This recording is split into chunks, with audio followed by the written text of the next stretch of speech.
안녕하십니까, 이원발입니다. 중견배우의 조언 7번째 시간입니다.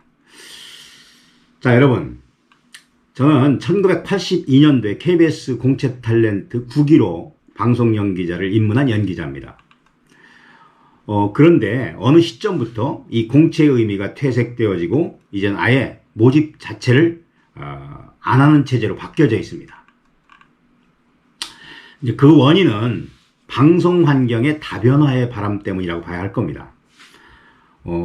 제가 방송국에 들어갔을 때요, 거의 10여 년 동안은 KBS, MBC 탤런트들이 엄격히 구분되어 있었고, 서로의 침범이 거의 없었을 때였습니다.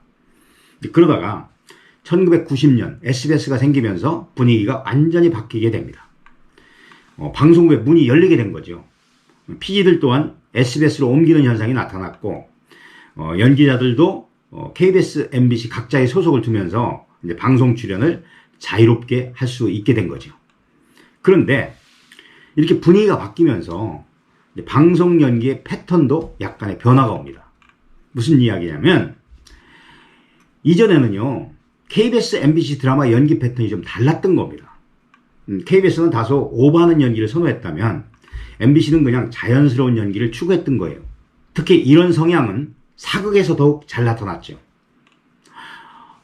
옛날에 MBC에서 오랫동안 방영했던 신봉승 작가의 조선왕조 500년이라는 드라마를 보면 KBS 대하 드라마 사극과 정말 대비되는 연기 패턴을 보여주고 있습니다.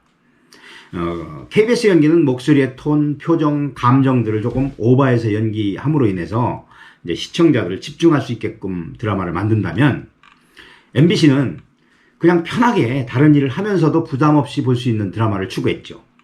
이제 그건 PD의 콘티에서도 나타납니다. KBS PD들의 콘티는 특히 사극의 경우엔 크로샷도 과감하게 써서 이제 시청자의 시선을 붙잡았다면, MBC PD의 경우엔 커트를 루즈하게 잡아서 시청자들이 이제 편하게 볼 수 있는 화면을 선호했다는 거죠.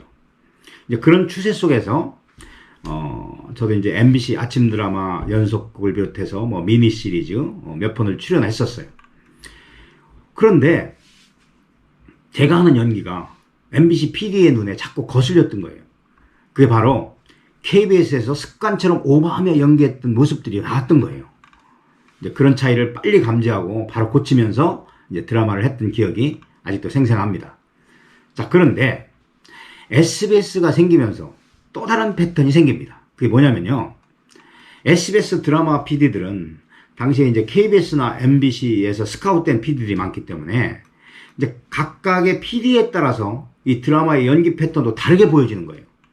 그러다 보니 이제 연기자들도 중간 연기의 패턴을 보여주는 경향이 생기게 된 거죠.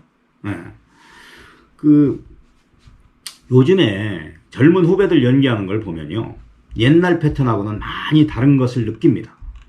요즘엔 대체로 외적이고 비주얼에 치중하는 연기만을 하니까 깊이가 안 보이고 이제 가슴에 남는 게 없다는 거죠.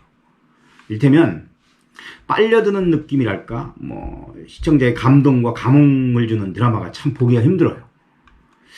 그 유튜브 스타인 그 박말래 할머니 혹시 아시나요? 네. 그 할머니가 이제 TV 드라마를 보면서 찍은 영상 중에 오면 어쩔까, 저런 나쁜 놈, 저런 이인병을 하는 유튜브 방송이 있는데요, 이렇게 방송을 보면서 나도 모르게 빠져드는 드라마가 거의 없다는 거예요. 자, 이렇게 연기 패턴이 변환되는 그만한 이유가 또 있습니다. 바로 방송 환경의 변화입니다. 전에는 대부분의 드라마가 이제 방송국에서 자체 제작했던 것이 이제 지금은 뭐 프로덕션화가 되면서 상업적인 논리로 드라마를 접근하다 보니까 제작비 절감을 위해서 출연자 수를 제한해야 되고, 또 그러다 보니 가족 중심의 드라마들이 줄어들게 되고, 또 우리 중견 배우들은 설 자리가 없게 된 거죠.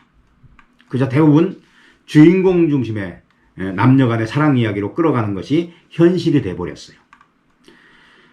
참 옛날에는 사랑 이야기를 해도 가족들과 주변 인물들을 많이 등장을 시켜서 삶의 이야기를 곁들이면서 이제 가슴절절한 이야기들을 많이 담았었는데 말이죠. 예. 여러분도 느끼실 겁니다.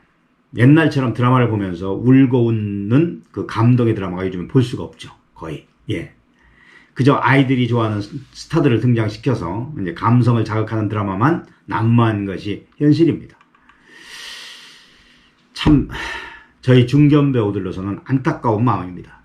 세월이 지나서 다 매체가 되면서 드라마 시장이 더 활성화되고 당연히 일은 많아질 거라고 기대했던 것들이 무색해진 거죠. 연기자가 배역을 맡아서 처음 대본을 읽을 때 특히 조역이나 단역의 경우엔 자기 대사만을 보는 경향이 있다. 그러나 그것은 잘못된 습관이다. 반드시 대본 전체를 숙지하고 무슨 내용과 무슨 이야기를 하는지를 이해하고 그 이야기 속에서 내가 맡은 역할의 의미가 뭔지, 어떤 감정으로 상대를 향해서 대사를 뱉어야 하는지를 먼저 생각하라. 그런데 중요한 것은 그 생각이 머리로서가 아닌 가슴으로 받아서 나오는 대사가 진실되고 살아있는 연기가 되는 것이다.